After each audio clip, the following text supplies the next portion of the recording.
The dust whipped across Main Street as the first notes of fiddle music poured from the Silverado Saloon. But Cordelia Chapman watched the festivities from the shadows, her plump fingers nervously smoothing the fabric of her newly sewn dress. It was 1876 in Downeyville, California, and the annual Founders' Day dance was the social event of the season one that Cordelia had attended for 3 consecutive years without a single dance partner. The mining town nestled in the Sierra Nevada mountains had prospered since the gold rush days, though its population had stabilized to a mix of stubborn miners, merchants, and the families who'd put down roots in the shadow of the mountains. At 22, Cordelia was the daughter of the town's only baker, a position that had guaranteed her plenty of friendly conversations with townsfolk who frequented her father's shop, but had never translated to romantic interest from any of Downeyville's eligible bachelors. She took a deep breath and pushed open the door to the saloon, which had been transformed for the evening. Tables had been pushed to the edges, leaving a wide open space in the center where couples already swirled to the lively tune.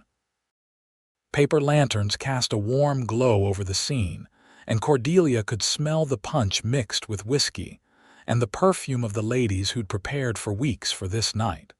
"Cordelia, you came." Martha Wilson, the milliner's wife, bustled over with a cup of punch. "I wasn't sure we'd see you this year. Not after last time." Cordelia accepted the punch with a forced smile. Last year's dance had ended with her sitting alone all night, then overhearing Jeremiah Potter tell his friends that dancing with the fat baker's daughter would be like waltzing with a flour sack. She'd cried all the way home. "I finished this dress just yesterday," Cordelia said, gesturing to the emerald green creation she'd labored over for months. The color complemented her auburn hair, which she'd arranged in careful curls. "Seemed ashamed to waste it." Martha nodded approvingly, though her eyes held pity. "Well, you look lovely, dear." Cordelia made her way to a bench along the wall where a few older women sat fanning themselves. From there, she could observe without being too conspicuous. The dance floor was alive with movement miners who'd scrubbed the dirt from under their fingernails, paired with shop girls and farmers' daughters, all laughing and turning to the music. Her eyes were drawn to an unfamiliar figure leaning against the bar. Tall and broad-shouldered, with sun-bronzed skin and hair the color of wheat, he stood out among the other men. He wore a white shirt, cleaner than most, with a black vest and a string tie. His cowboy hat was pushed back slightly, revealing a strong jawline dusted with stubble. As if sensing her gaze, he turned, and Cordelia quickly looked away, her cheeks burning. When she dared to look again, he was speaking with Hank Doolittle, the saloon owner. They seemed to be in earnest conversation, with the stranger nodding occasionally. An hour passed, and Cordelia remained on her bench, watching as couples formed and reformed on the dance floor. She nursed her punch, declining a refill when Martha came around again. Her feet ached in her new shoes that remained unscuffed from dancing. The music changed to a waltz, and Cordelia's heart sank further. This was always the most painful part of the evening, when men would cross the room with purpose to claim the hands of the women they'd been eyeing all night. She watched as Lily Peterson, slender and blonde, was approached by 3 different suitors before selecting the banker's son. "Excuse me, madam." Cordelia looked up to find the stranger standing before her, hat in hand.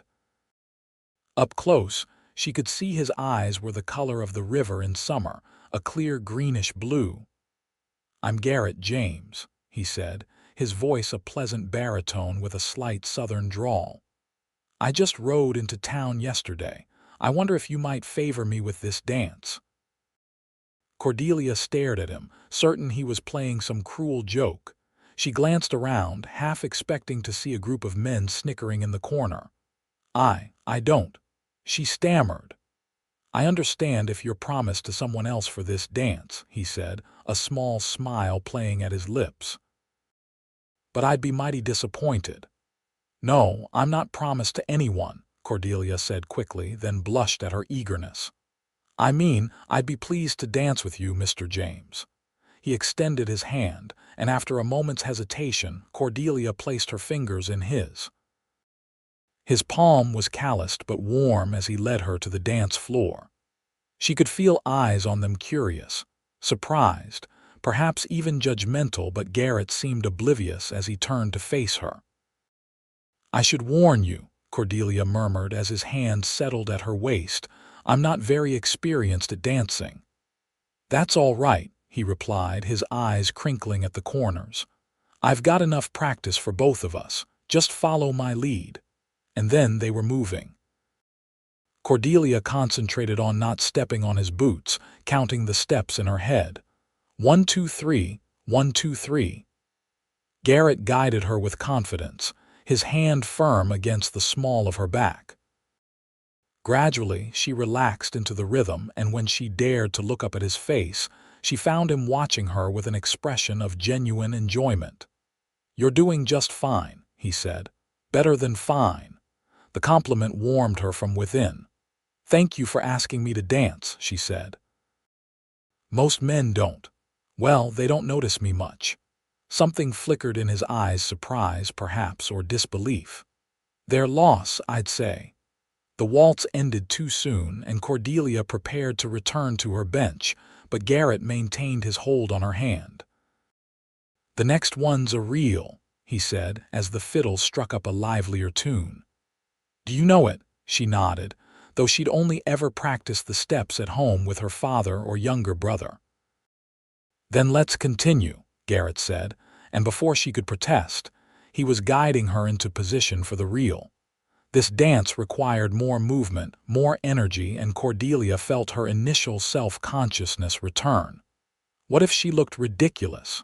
What if her size made her clumsy? But Garrett's enthusiasm was infectious. He moved with the natural grace of a man comfortable in his skin, and he seemed determined to ensure she enjoyed herself. When it came time for him to spin her, Cordelia hesitated. "Trust me," he said quietly. And then he was turning her, faster than she would have dared on her own, her skirts billowing around her. To her own surprise, Cordelia laughed out loud, a bright, genuine sound that bubbled up from somewhere deep inside her. It had been so long since she'd felt this light, this free. Garrett grinned in response, spinning her again and again until she was breathless and dizzy with joy. When the music finally stopped, she found herself clutching his arms for support, both of them laughing. "You've been holding out on these folks," he said, leaning down to speak near her ear. "You're a natural dancer, Miss Chapman, Cordelia Chapman," she replied, still catching her breath. "And I assure you I've never danced like that before." "Well, Miss Chapman," he said, tipping his hat slightly. "Would you honor me with one more before I get you some refreshment?" Cordelia nodded, unable to stop smiling. As they took their places for the next dance, she noticed Martha Wilson watching with an expression of delighted surprise. Other townspeople were noticing too the way Garrett James, this handsome newcomer, seemed utterly captivated by the baker's plump daughter. By the time they finally paused for punch, Cordelia's face was flushed with exertion and pleasure. They found a quiet corner, and Garrett brought them both cups of the sweet beverage. "So, Miss Chapman," he said, settling beside her, "what keeps you busy in Downeyville when you're not dancing men like me off their feet?" Cordelia laughed. "I help my father in his bakery. Chapman's Bread and Pastries on Pine Street." "Ah, I passed by there yesterday," Garrett nodded. "Smelled like heaven itself. That would have been the cinnamon rolls." "Tuesday is Cinnamon Day," Cordelia said, pleased by his interest. "And you, Mr. James, what brings you to our little town?" "Garrett, please," he insisted. "I've been working cattle down near Sacramento, but the outfit sold up." Heard there might be work around these parts with some of the bigger spreads outside town. He took a sip of his punch. I'm handy with horses and don't mind hard work. Figure I'll find something. The Hudson Ranch might be hiring, Cordelia offered. Mr. Hudson mentioned needing help with his spring roundup when he came by for bread last week. Garrett's eyes brightened. That's mighty helpful information, Cordelia, if I may call you that. She nodded, secretly thrilled at the sound of her name on his lips. Tell me more about this bakery of yours, he said, leaning forward slightly. I've got a terrible weakness for good bread. As Cordelia described the daily rhythms of the bakery, the pre-dawn mixing of dough, the satisfying thump of kneading, the way the whole building filled with the aroma of baking bread, she found herself forgetting to be self-conscious. Garrett listened attentively, asking questions that showed genuine interest, his eyes never straying to the prettier, slimmer girls who passed by. The evening continued, and though Garrett danced with a few other ladies' politeness seemed to demand it, he returned to Cordelia's side after each one. By the time the musicians played the final dance of the night, the gossips of Downeyville had plenty to discuss. Who was this cowboy who'd singled out Cordelia Chapman? Was it pity, a bet, or something else entirely? For Cordelia, those questions hovered at the edges of her mind but couldn't penetrate the glow of happiness she felt as Garrett's arms encircled her for the last waltz. I'll walk you home, he said when the music ended and people began gathering their things. Outside, the spring night was cool and clear, stars scattered like sugar across the dark sky. Garrett offered his arm and Cordelia took it, hyper-aware of the solid strength beneath the fabric of his shirt. I live above the bakery, she explained as they strolled down the quiet street. It's convenient for the early mornings. Makes sense, Garrett nodded. My ma always said bakers and farmers see more sunrises than anyone. Your mother was a wise woman. She was, he agreed, a note of sadness in his voice. Lost her 3 winters ago. Pa followed a year later. It's just me and my younger brother now, and he's back east getting educated.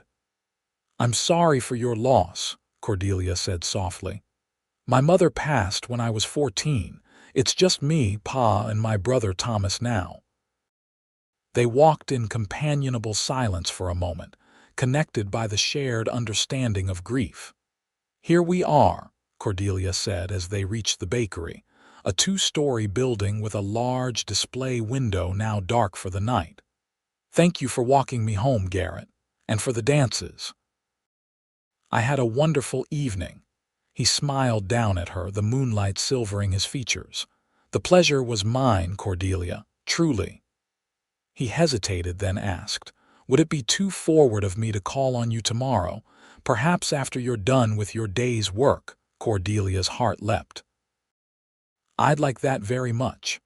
Until tomorrow, then. He took her hand and with old-fashioned courtesy brushed his lips across her knuckles. Sweet dreams, Cordelia Chapman. She watched him walk away, his tall figure gradually disappearing into the night before letting herself into the bakery. Her father had already gone to bed, but had left a lamp burning low for her. Cordelia moved through the familiar space, her mind replaying every moment of the evening as she climbed the stairs to her bedroom. As she undressed, carefully hanging up the green dress, Cordelia caught sight of herself in the small mirror on her dresser. The same round face, the same ample figure that had always been there looked back at her. But somehow, tonight, she didn't see those things first. Instead, she noticed the sparkle in her hazel eyes, the becoming flush in her cheeks, the way her lips seemed ready to curve into a smile at any moment. For the first time in years, Cordelia didn't go to bed thinking about all the ways she wished she were different. Instead, she fell asleep remembering the feeling of spinning in Garrett James's arms, laughing out loud with pure, unrestrained joy. The next morning came early, as bakery mornings always did. Cordelia was at work by 4, helping her father mix the day's first batches of dough while her younger brother Thomas stoked the brick ovens to the proper temperature. "So," her father said casually as he measured flour, "Martha Wilson's already been by." Cordelia paused in her kneading. The bakery wasn't even open yet. Harold Chapman gave his daughter a knowing look. "She wasn't here for bread. She wanted me to know all about the handsome cowboy who danced with my Cordelia all night." He smiled, the corners of his eyes crinkling. "Said he couldn't take his eyes off you." "Papa," Cordelia protested, but couldn't keep the pleased smile from her face. "It wasn't all night, just a few dances." "MMHMM," her father hummed skeptically. "And is he calling on you today, as Martha predicted?" Cordelia ducked her head, focusing intently on the dough beneath her hands. "He might be." Thomas, who at 17 had recently shot up in height and was still adjusting to his lanky frame, hooted with laughter. "Cordy's got a beau." "Hush, Thomas," their father admonished, though his eyes twinkled. "Your sister deserves every happiness." He turned to Cordelia. "This Garrett James, he's respectful, treats you properly." "Yes, Papa," Cordelia assured him. "He was a perfect gentleman. He's looking for work at one of the local ranches. He seems kind." She hesitated, then added softly, "and he made me laugh." Harold's expression softened. "Well then, I'll be interested to meet this cowboy." The morning passed in a flurry of activity. Tuesdays were always busy, with the cinnamon rolls drawing extra customers. Cordelia found herself watching the door each time the bell jangled, but Garrett didn't appear among the morning patrons. By early afternoon, she began to wonder if he'd changed his mind, if the light of day had made him reconsider his interest in the baker's plump daughter. At 3 o'clock, she was arranging the last of the day's bread on the cooling racks when the bell jangled again. She looked up to see Garrett ducking through the doorway, hat in hand. He'd clearly made an effort with his appearance. His shirt was freshly pressed, his boots polished, and his hair neatly combed. "Afternoon, Miss Chapman," he said, his eyes crinkling with a warm smile. "I hope I'm not too late for one of those famous cinnamon rolls." "You're in luck, Mr. James," she replied, trying to calm her racing heart. "I saved one especially." It wasn't exactly a lie. She had set aside a roll, hoping he might appear. As she wrapped the pastry for him, Cordelia was acutely aware of her flour-dusted apron and the tendrils of hair that had escaped her practical bun. She must look a fright compared to how she'd appeared last night in her carefully sewn dress. If Garrett noticed, he gave no sign. Instead, he leaned slightly against the counter, watching her with apparent admiration. "Been a busy day." "Very. Tuesdays always are." "Then I hope you might consider taking a break," he said. "It's a fine afternoon for a walk by the river if you've got the time and inclination." Before Cordelia could answer, her father emerged from the back room, wiping his hands on a cloth. His shrewd eyes took in Garrett's appearance from his hat to his boots before he extended his hand. "Harold Chapman," he said, "I understand you've made quite an impression on my daughter." Garrett shook his hand firmly. "Garrett James, sir. The impression was mutual, I assure you." Harold nodded slowly. "And what are your intentions regarding my Cordelia, Mr. James?" "Papa," Cordelia protested, mortified, but Garrett didn't seem flustered. "Right now, sir, my intention is to ask your daughter to accompany me on a walk to enjoy this fine spring day. Beyond that," he glanced at Cordelia with a smile that made her stomach flutter, "I hope to get to know her better if she's willing." Harold studied him for a long moment, then seemed to come to a decision. "Cordelia, why don't you go wash up and change? Thomas and I can mind the shop for the rest of the day." Cordelia hesitated, looking between her father and Garrett. "Are you sure?" "Go on," her father urged. "Mr. James and I will have a little chat while we wait." 15 minutes later, Cordelia descended the stairs in a simple but becoming blue dress, her hair brushed and pinned more carefully. She found Garrett and her father engaged in what appeared to be a friendly conversation, with Thomas hovering nearby, clearly fascinated by the cowboy. "Ah, there she is," her father said, looking up. "Mr. James has been telling me about his plans to speak with Mr. Hudson about work tomorrow.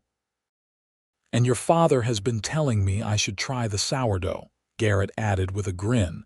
"Says it's your specialty." Cordelia blushed. "Papa exaggerates." "I doubt that," Garrett said, his eyes warm as they rested on her. "Shall we, Miss Chapman?" With her father's permission and a warning to be home before dark, Cordelia left the bakery on Garrett's arm. They strolled through town toward the river, attracting curious glances from townspeople along the way. Cordelia was accustomed to being relatively invisible in Downeyville. The attention made her uncomfortable. "Everyone's staring," she murmured as they passed the general store, where Mrs. Pettigrew abandoned all pretense of sweeping to openly watch them. "Let them," Garrett said easily. "I'm the envy of every man in town, walking out with the prettiest girl in Downeyville," Cordelia laughed. "Now you're the one exaggerating." Garrett stopped walking and turned to face her, his expression suddenly serious. "Cordelia, I may be many things, but I'm not a liar. When I pay a compliment, I mean it." She didn't know how to respond to the intensity in his gaze, so she simply nodded and they continued walking. The path along the Yuba River was one of Cordelia's favorite places in town. In the late afternoon sunlight, the water sparkled as it rushed over rocks and swirled in quiet pools. They found a spot where a fallen log provided a natural bench overlooking a wider part of the river. As they sat, Garrett unwrapped the cinnamon roll Cordelia had given him and broke it in half, offering a piece to her. "I couldn't," she demurred. "It's your treat." "Seems a shame for you not to taste your own creation," he said. "Besides, things always taste better when they're shared." She accepted the pastry, and they ate in comfortable silence for a few moments, watching the play of light on water. "Tell me something, Cordelia," Garrett said finally. "When I asked you to dance last night, you seemed surprised." "More than surprised, you looked like you thought I might be playing some kind of trick on you." "Why is that?" Cordelia tensed, crumbling the remains of her pastry between nervous fingers. "I'm not.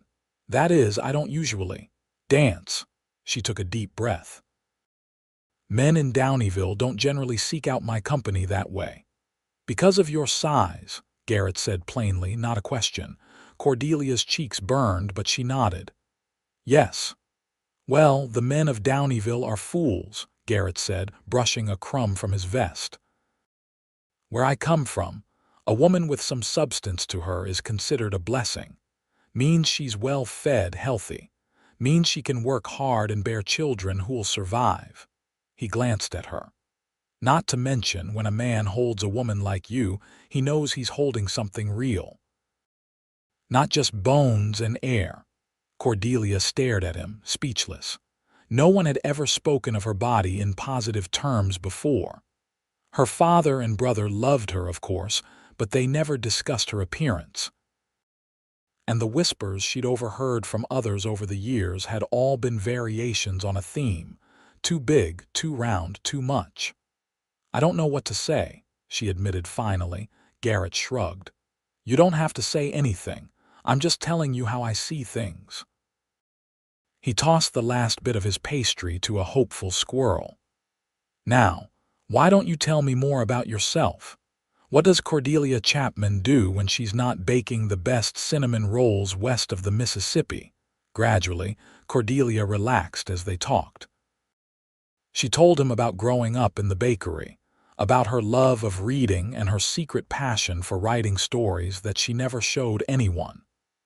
He listened intently, asking questions that showed he was genuinely interested. In turn, Garrett shared stories of his life on various cattle ranches across the Western Territories. He'd been born in Georgia, but his family had moved west when he was just a boy. He'd grown up learning the cattle business from his father, and after his parents' deaths, had drifted from job to job, sending money when he could to help his brother's education. "Nathan's the smart one," Garrett explained. "He's at a college in Boston, studying to be an engineer. He'll make something of himself." "And you haven't?" Cordelia challenged gently. Garrett seemed surprised by the question. "I'm just a cowboy, Cordelia.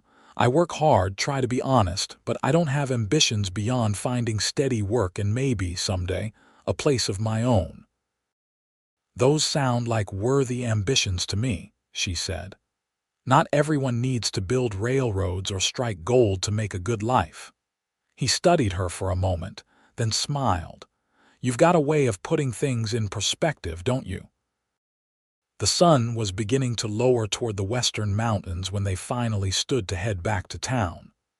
As they walked, Garrett offered Cordelia his arm again, and she took it, feeling a growing ease in his company. "Will I see you tomorrow?" he asked as they approached the bakery.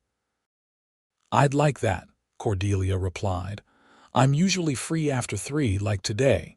"Then I'll be here at 3, Garrett promised, "after I speak with Mr. Hudson about work." He walked her to the bakery door, and there was a moment of awkward hesitation before he simply tipped his hat and bid her good night. Cordelia watched him go, a mixture of emotions swirling within her. Hope, yes, but also caution. It seemed too good to be true that a man like Garrett would be interested in her. And yet, the look in his eyes when he gazed at her seemed genuine. Inside, her father and Thomas were closing up shop. Both looked up expectantly when she entered. "Well," her father prompted. "Did you have a pleasant walk?" "Very pleasant," Cordelia confirmed, trying not to smile too broadly. "Garrett is. He's a good man, I think." Her father hummed noncommittally, but the corners of his mouth twitched upward. "We'll see. A man's true character takes time to reveal itself." But over the following weeks, Garrett gave them little reason to doubt him. True to his word, he secured work at the Hudson Ranch, proving himself skilled with horses and cattle alike. 6 days a week, he labored from dawn until afternoon, then cleaned up and made his way to the bakery to see Cordelia. They established a routine. Most days, they would walk together along the river, through the town, or up into the hills that surrounded Downeyville. On Sundays, after church, Garrett would join the Chapman family for dinner, contributing game he had hunted or fish he had caught to the meal. April turned to May, and the hills around Downeyville exploded with wildflowers. On a particularly fine Sunday afternoon, Garrett suggested a picnic. Harold, seeing the weather and perhaps sensing the young couple's desire for some privacy, suggested that Cordelia pack enough food for the 2 of them to make a day of it. They rode out on horses borrowed from the Hudson Ranch, Cordelia somewhat nervously, as she had limited experience riding, but Garrett selected a gentle mare for her and stayed close by her side. They followed a trail that wound up into the foothills, eventually reaching a meadow dotted with blue lupines and golden California poppies. "It's beautiful," Cordelia breathed as Garrett helped her dismount, his strong hands at her waist. "Thought you might like it," he said, looking pleased. "Found it last week when I was helping move some cattle to the high pastures." They spread a blanket beneath an oak tree at the edge of the meadow and unpacked the food Cordelia had prepared: crusty bread, cheese, cold chicken, and apple tarts. As they ate, Garrett pointed out various birds and plants, sharing knowledge he'd accumulated in his years of outdoor work. After they'd eaten, Cordelia leaned back against the tree trunk, contentment washing over her. The past month had been like a dream. Garrett's consistent attention had not gone unnoticed in town, and while there were still whispers, The tone had changed. No longer was she an object of pity. Instead, she'd caught more than one young woman looking at her with something like envy. "Penny for your thoughts," Garrett said, stretching out beside her on the blanket. "I was just thinking how different everything feels now compared to the night of the dance," she admitted. "I was so certain I'd spend the evening watching everyone else enjoy themselves, just like always." "And instead you danced until your feet hurt," he teased. "They did hurt," she laughed. "But it was worth it." Garrett sat up, his expression growing more serious. "Can I ask you something, Cordelia?" "Of course." "That night, when I spun you and you laughed, it was the most beautiful sound I'd ever heard.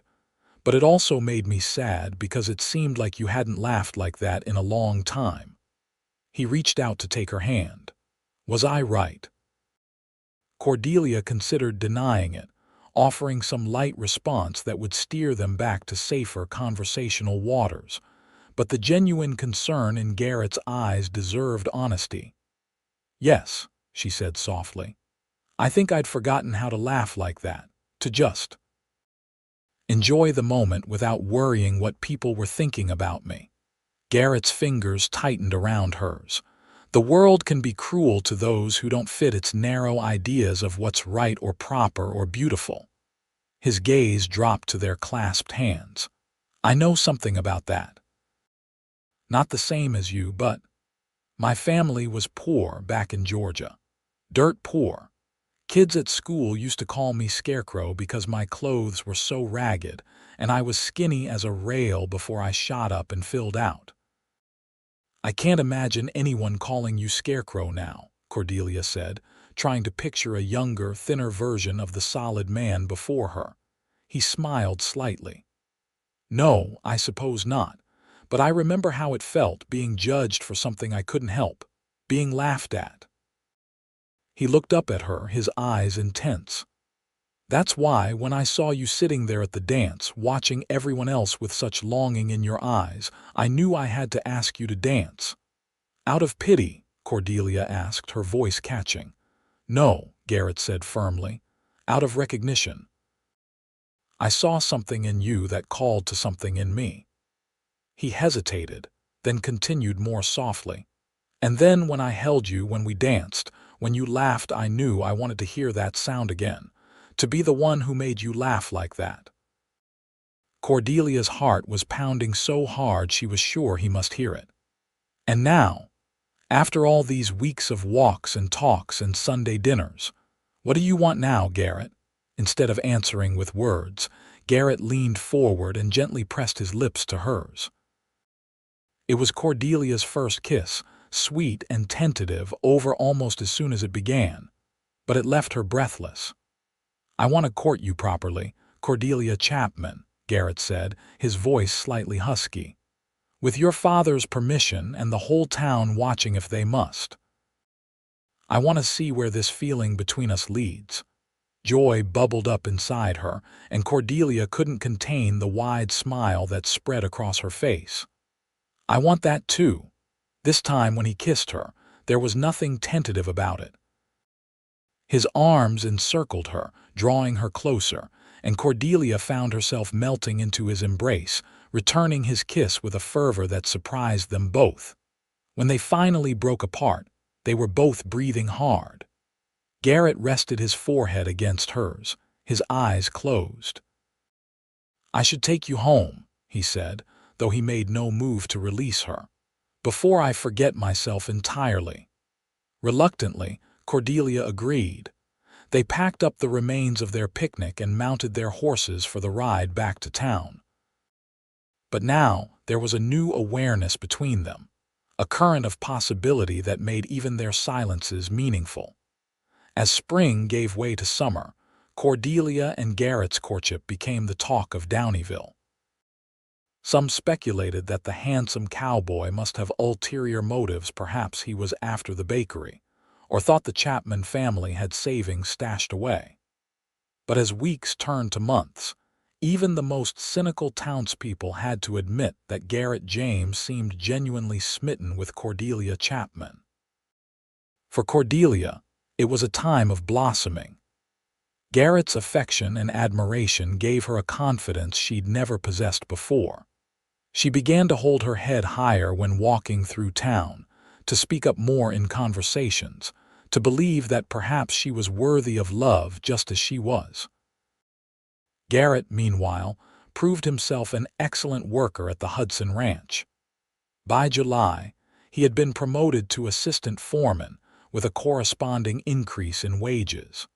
He began to speak more concretely about the future, about saving for a place of his own, about the kind of life he envisioned.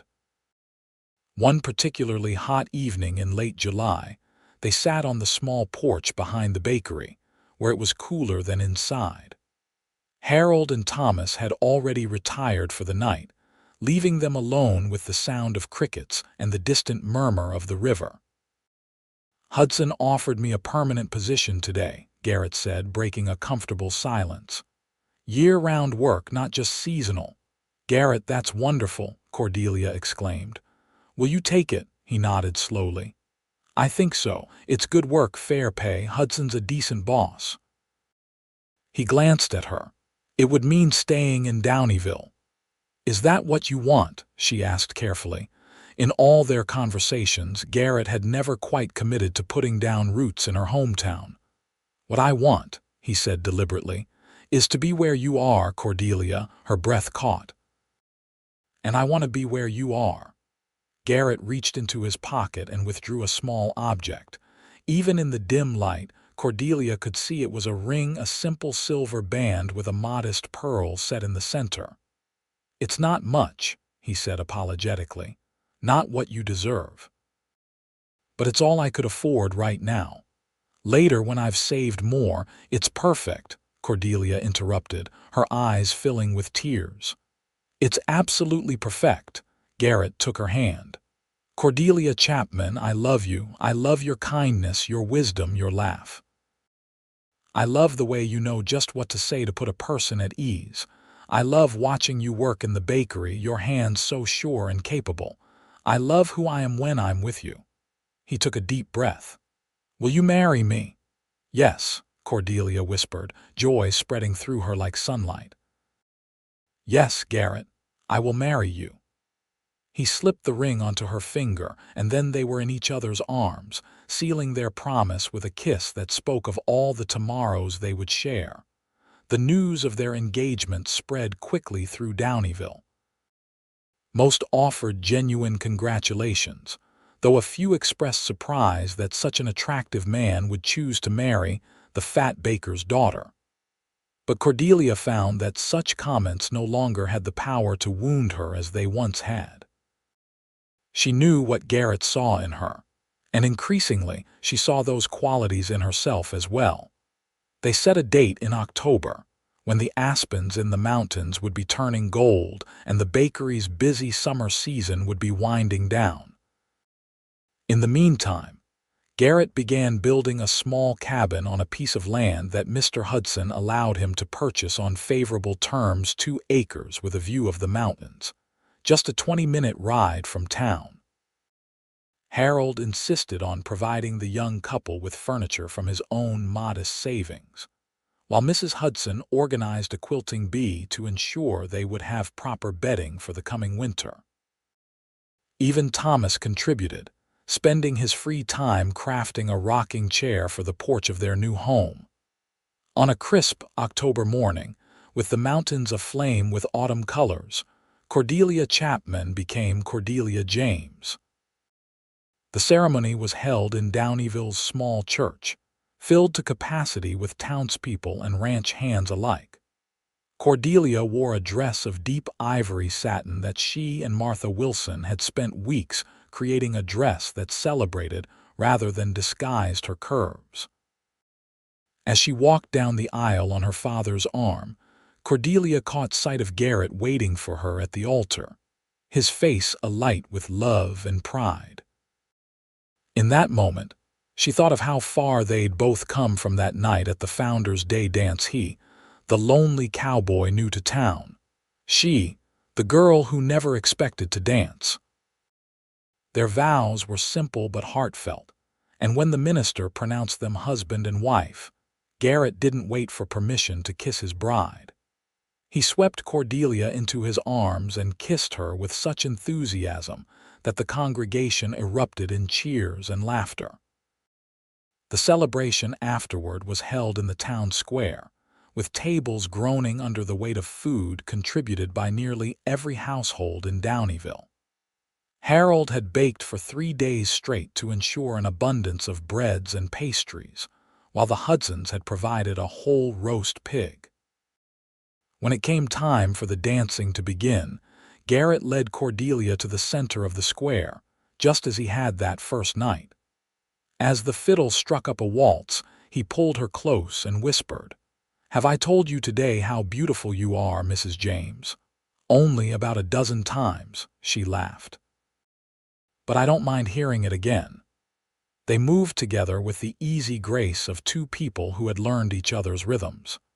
As they danced, Cordelia noticed something she hadn't expected. Other couples were watching them, trying to copy their steps, their fluid movements. "Look," she murmured to Garrett, "I think we've become the example, not the exception." He grinned and spun her suddenly, eliciting that full-bodied laugh he loved so well. "Let's give them something worth copying, then." And so they danced, twirling and laughing beneath an October sky turning to twilight, surrounded by the community that had witnessed their love story unfold. When other couples joined in, Garrett continued to hold Cordelia close, his eyes never leaving hers. "I'm going to spend the rest of my life making you laugh like that," he promised in a low voice meant only for her. "Every day, if I can manage it." "I'm going to hold you to that, Cowboy," she replied, her heart so full she thought it might burst. Later, as the stars appeared and lanterns were lit around the square, Garrett and Cordelia slipped away from the celebration. A wagon decorated with ribbons and flowers waited to take them to their new home, the cabin that Garrett had worked on every spare moment for months. Harold embraced his daughter tightly before helping her into the wagon. "Your mother would be so proud," he whispered. "So very proud of the woman you've become." Tears pricked Cordelia's eyes as she hugged him back. "Thank you, Papa, for everything."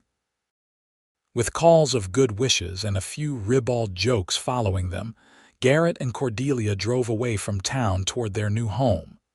The night was clear and cool, the moon casting enough light to see the road. "Are you happy, Mrs. James?" Garrett asked, his arm around her shoulders. "Happier than I ever imagined possible," she replied honestly. "And you?" "I'm exactly where I'm supposed to be," he said, pressing a kiss to her temple. "With exactly who I'm supposed to be with." When they reached the cabin, Garrett insisted on carrying Cordelia across the threshold. Inside, they found that friends had been busy during the celebration. A fire was burning in the small stone fireplace, casting a warm glow over the simple but comfortable furnishings. Fresh flowers stood in a vase on the table, and the bed was turned down invitingly.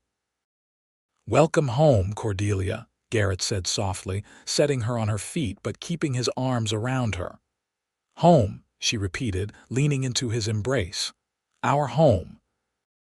That night, as they came together as husband and wife for the first time, Cordelia discovered new dimensions to the love and desire that had been growing between them for months. Garrett's hands and lips erased any lingering doubts she might have had about her body, replacing them with a deep appreciation for the way they fit together, the pleasure they could give and receive. Afterward, lying in his arms as the fire burned low, Cordelia thought about the strange and wonderful path that had led her to this moment. If Garrett hadn't asked her to dance that night, if he hadn't spun her until she laughed out loud, would they be here now? Or would she still be the baker's daughter, watching life from the sidelines, never quite believing she deserved to join in? "I can hear you thinking," Garrett murmured against her hair. "What's on your mind?" "I was just remembering the night we met," she said. How different everything might have been if you hadn't asked me to dance. He tightened his arms around her. I like to think we would have found each other anyway. Some things are just meant to be. Cordelia smiled in the darkness. I like that thought. Besides, he added with a trace of mischief in his voice, I couldn't have resisted you forever. If it hadn't been the dance, I would have had to come up with some excuse to visit the bakery every day until you noticed me. Me notice you, she laughed. I think every unmarried woman in Downeyville noticed you the moment you rode into town. But I only had eyes for one, he said, suddenly serious again. From that first moment, Cordelia, only you. As winter settled over the mountains, Cordelia and Garrett established the rhythms of their new life together. Each morning, he would rise before dawn to ride to the Hudson Ranch, while she would often accompany him as far as town to help her father in the bakery. In the evenings, they would reunite at their cabin, sharing the events of their day over simple but satisfying meals. On Sundays, they would invite Harold and Thomas for dinner, or sometimes journey into town to join them at the bakery apartment. Occasionally, the Hudsons would include them in gatherings at the main ranch house, where Garrett's position continued to rise as he demonstrated his skill and dedication. Christmas that year was especially meaningful, their first as a married couple. They decorated their small cabin with pine boughs and berries, and exchanged modest but thoughtful gifts. Garrett presented Cordelia with a journal bound in soft leather, knowing her secret love of writing. She gave him a new hat to replace the worn one he'd refused to part with, along with a special piece of news. I've been feeling different lately, she told him as they sat before the fire after Christmas dinner, and I missed my monthly time. Mrs. Hudson confirmed what I suspected. She took his hand and placed it gently on her still flat stomach. We're going to have a baby, Garrett, in early summer. The look of wonder and joy that transformed his face was something Cordelia knew she would remember for the rest of her life. Garrett slid to his knees before her chair, wrapping his arms around her middle and pressing his cheek against where their child grew. A baby, he whispered. Our baby. Are you happy? She asked, running her fingers through his hair. He looked up at her, his eyes shining with unshed tears. Cordelia, you've already given me more happiness than I ever thought I'd know. This, his voice broke slightly, this is more than I dared to dream. The months that followed were busy ones. As Cordelia's body changed to accommodate their growing child, Garrett became even more protective and attentive. He insisted on riding with her to town each morning and coming to escort her home in the evenings, unwilling to let her make the journey alone as her pregnancy advanced. Harold was equally solicitous, reducing Cordelia's duties at the bakery and insisting she rest frequently. Between her father and her husband, Cordelia sometimes felt she couldn't take a step without someone hovering nearby.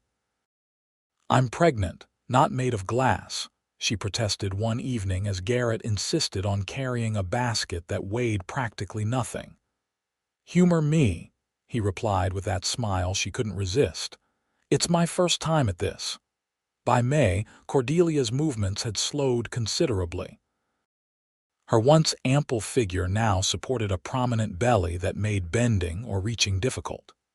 She reluctantly agreed to stop working at the bakery until after the baby's birth, focusing instead on preparing their home for the new arrival, Mrs. Hudson, who had raised 5 children of her own, became a regular visitor, bringing advice, hand-me-down baby clothes, and her own special tonic that she swore would make the birth easier. Cordelia accepted it all gratefully, especially the older woman's reassurances when her own anxieties about childbirth surfaced. You've got good, strong hips, my dear, Mrs. Hudson said matter-of-factly during one such conversation. And you're healthy as a horse. You'll do just fine. On a warm June evening, as Garrett was building a cradle for the baby, Cordelia felt the first pains. She waited until she was certain before interrupting him. "Garrett," she said calmly, "I think you should go fetch Mrs. Hudson now." He looked up sharply, instantly alert. "The baby." Cordelia nodded, one hand resting on her belly. "It's time." What followed were 18 hours of the hardest work Cordelia had ever done. Garrett was banished to the porch for most of it, where he wore a path in the boards with his pacing. Thomas was dispatched to bring Harold from town, and the two men joined Garrett in his vigil, occasionally attempting conversation but mostly sitting in tense silence, wincing at each cry from inside. Finally, as the sun was rising on a new day, a different cry was heard, the indignant wail of a newborn taking its first breath. Inside the cabin, Cordelia collapsed back against the pillows, exhausted but triumphant as Mrs. Hudson placed a squirming, red-faced infant on her chest. "You have a son, my dear," the older woman announced. "A fine, strong boy." Tears streamed down Cordelia's face as she cradled her son, marveling at his tiny, perfect features. "Hello, little one," she whispered. "We've been waiting for you, Mrs." Hudson bustled about, cleaning up and preparing for the men to enter. When everything was in order, she opened the door and beckoned to Garrett. "Come meet your son, Mr. James." Garrett approached the bed almost reverently, his eyes wide with wonder as he took in the sight of his wife and child. Cordelia held out the bundled infant, and with trembling hands, Garrett accepted his son. "He's so small," he marveled, carefully cradling the baby's head, "but perfect, absolutely perfect." He looked at Cordelia, his eyes shining with tears and fierce pride. "You did it. You amazing, incredible woman. You did it." "We did it," she corrected softly. "He's part of both of us." Harold and Thomas were allowed in briefly to meet the newest member of the family before Mrs. Hudson shooed them all out, insisting that Cordelia needed rest. Later, when they were alone again with their son sleeping peacefully in his new cradle, Garrett sat on the edge of the bed and took Cordelia's hand. "Have you thought about what we should name him?" he asked. Cordelia nodded. "I was thinking we might call him William, after your father." "William Harold James." Garrett's face softened with emotion. "I'd like that very much." He squeezed her hand. "And I'd like to add something else, if you agree. Michael, after your mother, Mary." "William Harold Michael James," Cordelia tested the name. "It's quite a mouthful for such a little person." "He'll grow into it," Garrett said confidently. "And in the meantime we can call him Will." "Will," Cordelia repeated, glancing at the cradle. "Yes, I think that suits him." Parenthood brought new challenges and deeper joys to their marriage. Will was a generally good-natured baby, but like all infants, he had his difficult moments. Nights of interrupted sleep tested their patience, but also created a deeper bond as they worked together to care for their son. Garrett proved to be a devoted father, never hesitating to change a diaper or walk with a fussy baby so Cordelia could rest. His large, work-roughened hands were surprisingly gentle as he bathed his son or rocked him to sleep. By Will's first birthday, Cordelia was expecting again. This pregnancy was harder than the first, with frequent bouts of sickness that lasted well beyond the early months. Garrett worried constantly, taking on more duties at home despite his increasing responsibilities at the ranch. In February of 1879, their daughter Eliza Mary James arrived during a snowstorm that had isolated their cabin for 3 days. With the roads impassable, Garrett had no choice but to assist with the birth himself, following the instructions Cordelia remembered from Mrs. Hudson.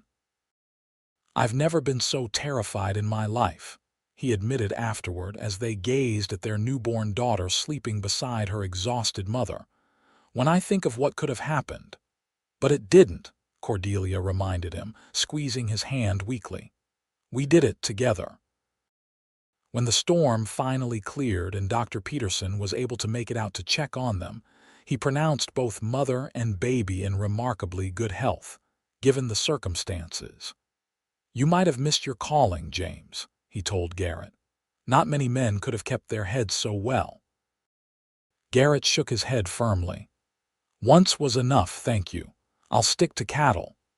As their family grew, so did their prosperity. By 1880, Garrett had been promoted to foreman of the Hudson Ranch, and they were able to add 2 rooms to their cabin to accommodate their expanding family. Harold Chapman began to speak of eventually passing the bakery to Cordelia and Garrett, as Thomas had shown more interest in pursuing education than in baking. In the spring of 1881, nearly 5 years after that first dance, Garrett and Cordelia attended the Founders' Day celebration with their children. Will, now almost 4, was a sturdy boy with his father's wheat-colored hair and his mother's hazel eyes. Eliza, at 2, was a more delicate child with auburn curls and a determined spirit. As the music started and couples began to form, Garrett handed the children over to Harold's care and turned to his wife. "Mrs. James," he said with an exaggerated bow, "may I have this dance?" Cordelia laughed that same full-bodied laugh that had captured his heart years before. "You may indeed, Mr. James." They moved onto the dance floor, finding the rhythm together as they had so many times before. Cordelia was still a plump woman, 2 children and her natural build ensured that, but she carried herself with a confidence that drew admiring glances. Her green dress, sewn for the occasion, complemented her figure rather than trying to disguise it. Garrett held her close as they danced, his eyes never leaving hers. "Do you remember that first night?" he asked. "How nervous you looked when I asked you to dance." "I remember thinking you must be playing some cruel joke," she admitted, "or that you'd lost a bet." His expression grew serious. "It was the best decision I ever made, asking you to dance. Everything good in my life came from that moment." "Everything good in mine, too," she said softly. As the music changed to a livelier tune, Garrett grinned mischievously. "What do you say we show these youngsters how it's done?" And then, just as he had on that fateful night, he spun her faster and with more flourish than the dance strictly required. Cordelia threw back her head and laughed out loud, the joyful sound rising above the music and drawing smiles from those around them. From his place at the edge of the dance floor, Harold Chapman watched his daughter and son-in-law, his grandchildren clinging to his hands. Will tugged impatiently at his grandfather's arm. "Grandpa, why is Mama laughing like that?" Harold smiled down at the boy. "Because she's happy, son." "Because your pa knows exactly how to make her happy." Across the room, oblivious to the attention they were attracting, Garrett and Cordelia continued to dance, their movements a testament to the love story that had begun 5 years before, when a cowboy took the hand of a girl no one else would dance with and spun her until she laughed. As the years passed, the James family continued to thrive in Downeyville. In 1883, they welcomed another son, Benjamin Thomas James, completing their family. By then, Garrett had saved enough to purchase an additional 10 acres adjoining their property, where he began raising a small herd of cattle of his own, supplementing his income from the Hudson Ranch. When Harold Chapman decided to retire in 1885, he officially turned the bakery over to Cordelia and Garrett. They hired a young woman to help with the daily operations, which allowed Cordelia to divide her time between the bakery and their growing homestead. The arrangement proved successful, with Chapmans, they kept the name in honor of Harold, continuing to be the heart of Downeyville's community. As their children grew, Cordelia and Garrett made sure they understood the value of hard work, kindness, and integrity. Will showed an early aptitude for working with animals, following his father on his rounds at the Hudson Ranch from the time he could sit a horse. Eliza, much to everyone's surprise, developed a passion for mathematics, keeping the bakery's books from the age of 12 with greater precision than her mother ever had. Young Ben seemed destined to be a baker, showing the same intuitive feel for dough that had made his grandfather successful. Through it all, Garrett and Cordelia's love for each other only deepened. The passion of their early days matured into something more enduring, a partnership built on mutual respect, shared goals, and an abiding affection that was evident to anyone who spent time in their company. They had their disagreements, of course. Garrett's occasional impulsiveness sometimes clashed with Cordelia's more cautious nature. But they had learned early in their marriage the art of compromise, of listening to each other's concerns, of finding solutions that honored both their perspectives. One constant throughout their years together was the way Garrett could always make Cordelia laugh. Whether it was with an exaggerated story about the day's events, a playful dance around their kitchen, or a private joke shared in a moment of quiet, he never lost his ability to bring that full, joyous sound from her, the laugh that had first captured his heart. In 1891, 15 years after their first dance, Downeyville celebrated its 40th anniversary with a grand festival that lasted 3 days. As respected business owners and longtime residents, Garrett and Cordelia were asked to help organize the event. The highlight was a dance held in the town square, much like the one where they had first met, but on a larger scale. Lanterns strung between buildings cast a golden glow over the festivities, and musicians from as far away as Sacramento provided the music. Garrett, now 41 but still handsome with only a touch of gray at his temples, stood with Cordelia at the edge of the dance floor, watching their children. Will, nearly 14, was awkwardly attempting to dance with the blacksmith's daughter. Eliza, 12 and already showing signs of becoming a beauty, was teaching a complicated clapping game to a group of younger children. Ben, at 8, was racing around with a pack of boys his age, occasionally stopping to stuff sweets into his pockets. "They're growing up so fast," Cordelia sighed, leaning against her husband's solid frame. "Too fast," Garrett agreed, his arm around her waist. "Seems like just yesterday Will was learning to walk and now he's trying to court Sally Thompson." "He gets that from his father," Cordelia teased. "That James charm." "Let's hope he got more than just my charm," Garrett replied, like some sense to go with it. As the band struck up a familiar waltz, Garrett turned to his wife with a smile that still made her heart skip. "Mrs. James, would you do me the honor?" "Always," she replied, placing her hand in his. They moved onto the dance floor with the easy grace of a couple who had danced together for years. Other dancers made space for them, many smiling at the sight of Garrett and Cordelia James, whose love story had become something of a Downeyville legend. "You ever think about how different our lives might have been?" Cordelia asked as they circled the floor. "If you hadn't come to Downeyville?" "If you hadn't asked me to dance that night," Garrett considered the question. "I think about how empty my life would have been," he said finally. "Without you, without the children, without everything we've built together." He pulled her a little closer. "I thank God every day that I had the sense to see what a treasure you are, Cordelia James.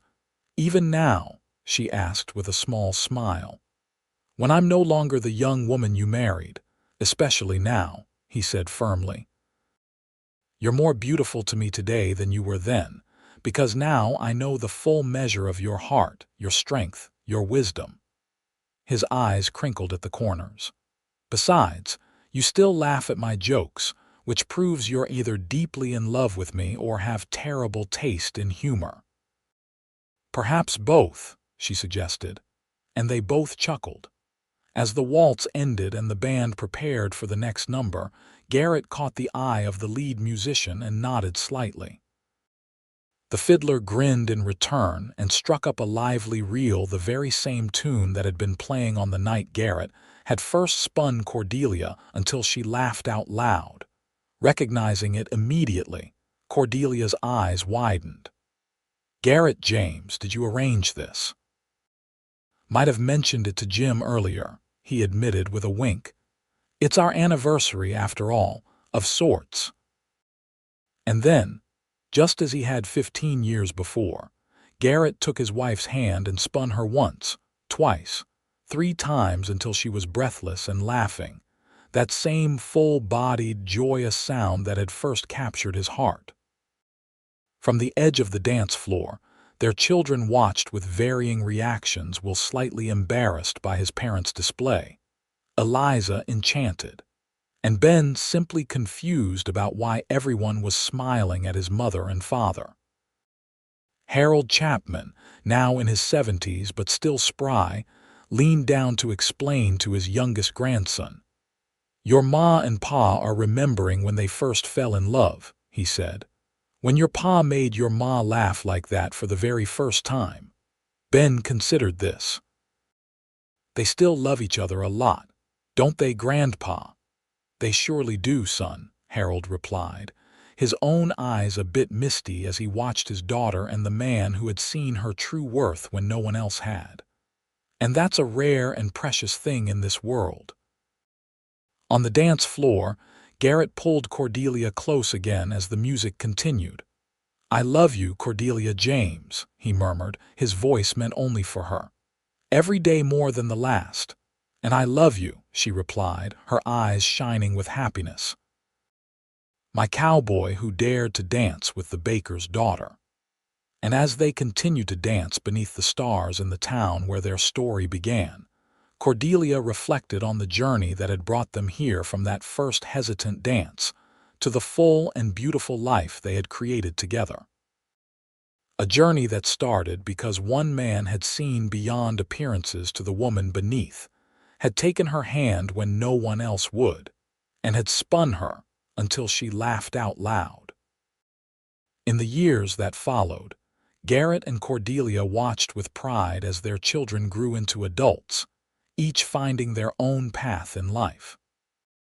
Will eventually took over management of the Hudson Ranch when old Mr. Hudson retired, continuing the legacy of respect and hard work his father had established.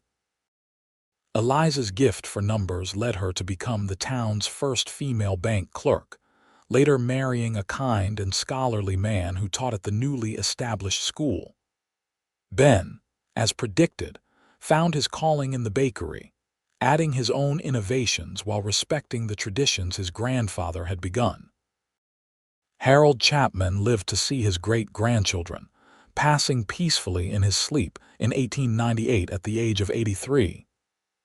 The entire town turned out for his funeral, a testament to the respect and affection he had earned over his decades in Downeyville.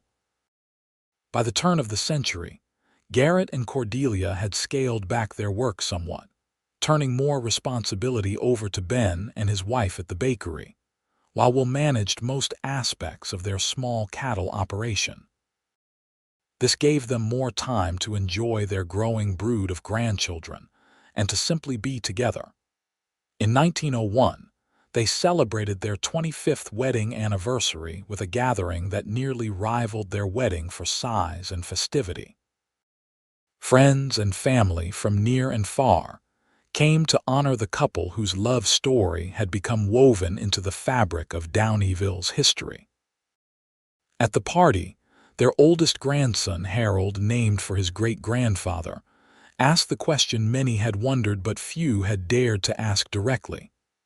"Grandpa, why did you ask Grandma to dance that first time, when no one else would?" A hush fell over the gathering as all eyes turned to Garrett. Cordelia, sitting beside him with her hand in his, gave him a gentle squeeze. Garrett looked thoughtfully at his grandson, then at his wife of 25 years. "Because I saw something in your grandma that no one else seemed to notice," he said finally. I saw kindness in her eyes and a longing to belong. I saw someone who deserved to dance and laugh and be appreciated for who she was. He smiled at Cordelia, and I thought she was beautiful. But everyone says she was, the boy began, then stopped abruptly as his mother shot him a warning look. Everyone says she was what? Garrett prompted, his tone mild but his eyes challenging. Young Harold squirmed uncomfortably. Well, they say she was, bigger than the other ladies. She was, Garrett agreed easily, still is, and I thank God for it every day. He looked around at the gathered faces, his children, grandchildren, friends who had known them for decades. The world puts too much stock in what things look like on the outside, but the measure of a person isn't in how they appear, it's in who they are. In how they treat others, in what they contribute, in how much love they have to give. He turned back to his grandson. Your grandma has the biggest heart of anyone I've ever known. She makes everyone around her feel valued and important. She works harder than most men I know. She raised 3 fine children, helps run 2 successful businesses, and still finds time to make sure everyone in Downeyville gets a special cake on their birthday. His voice softened. And she laughs at my terrible jokes, which is perhaps her most saintly quality. This last part brought chuckles from those who knew Garrett's penchant for corny humor. So you see, he concluded, asking your grandma to dance that night wasn't some great act of charity on my part. It was the smartest decision I ever made. I just happened to see what everyone else was too blind to notice. Cordelia, her eyes bright with unshed tears, leaned over to kiss her husband's cheek. You always did have exceptional vision, she murmured. The years continued to pass, bringing their share of joys and sorrows. Eliza's husband passed away unexpectedly in 1905, leaving her with 3 young children to raise. She moved back to Downeyville, where her family surrounded her with support. Will's oldest son joined the army and was sent to France during the Great War, returning with both physical and emotional scars that took years to heal. Through it all, Garrett and Cordelia remained the steady center of their family's universe, their love for each other a constant in a changing world. Their home became the gathering place for Sunday dinners, holiday celebrations, and comfort in times of trouble. As they entered their 70s, they began to slow down physically, but their minds remained sharp and their affection for each other undimmed. They would still dance in their kitchen to no music but their own humming, Garrett still making Cordelia laugh with his exaggerated spins and dips. In the spring of 1926, as they approached their 50th wedding anniversary, Garrett's health began to fail. Years of hard physical work had taken their toll on his once strong body, and a winter illness had settled in his lungs, never quite clearing. One evening, as they sat on the porch of the home they had shared for so long, watching the sunset paint the mountains gold and pink, Cordelia noticed Garrett studying her face with unusual intensity. "What are you thinking about so seriously?" she asked, reaching over to take his hand. "Just memorizing," he said simply, "making sure I remember every detail." Cordelia's heart clenched, but she kept her voice steady. "You've had almost 50 years to memorize this old face. I doubt there's anything new to discover." "That's where you're wrong," he countered. "Every day I see something I hadn't noticed before. The way the light catches in your eyes. The small smile you get when you're thinking about something pleasant but don't want to say it out loud. The exact pattern of freckles across your nose." Cordelia blinked back tears. "Garrett James, are you trying to make me cry?" "Never," he said with a small smile. "Just making sure you know that I've been paying attention all these years." 3 weeks later, Garrett slipped away peacefully in his sleep, Cordelia's hand clasped in his. The funeral was attended by virtually everyone in Downeyville, and many from surrounding communities, a testament to the respect earned over a lifetime of integrity and kindness. In the days that followed, Cordelia was surrounded by her family 3 children, 11 grandchildren, and 2 great-grandchildren, all offering comfort and support. But in the quiet moments alone, she found herself speaking to Garrett as if he were still beside her, sharing the small details of her day, asking his advice on matters large and small. One evening about a month after his passing, she sat alone on their porch, watching the same mountains they had viewed together countless times. The air was sweet with the scent of spring flowers, and somewhere nearby a bird was singing its evening song. "I miss you, Cowboy," she said softly to the empty chair beside her. "I miss your laugh, your touch, your terrible jokes." She wiped away a tear. "But mostly, I miss dancing with you." A breeze stirred the wind chimes Garrett had made for her years ago, creating a gentle melody. And for just a moment, Cordelia could almost feel his hand in hers, could almost hear his voice promising to love her every day more than the last. She closed her eyes and smiled, remembering that first dance, that first spin, that first laugh. Remembering the look in his eyes when he saw not her size, not her plainness, but her. Remembering 50 years of love that had begun because a cowboy had taken her hand when no one else would, and had shown her that she was worthy of love just as she was. "Thank you for the dance, my love," she whispered to the evening air. "Thank you for everything." And somewhere, perhaps, Garrett James heard her and smiled, waiting patiently for the day when they would dance together again.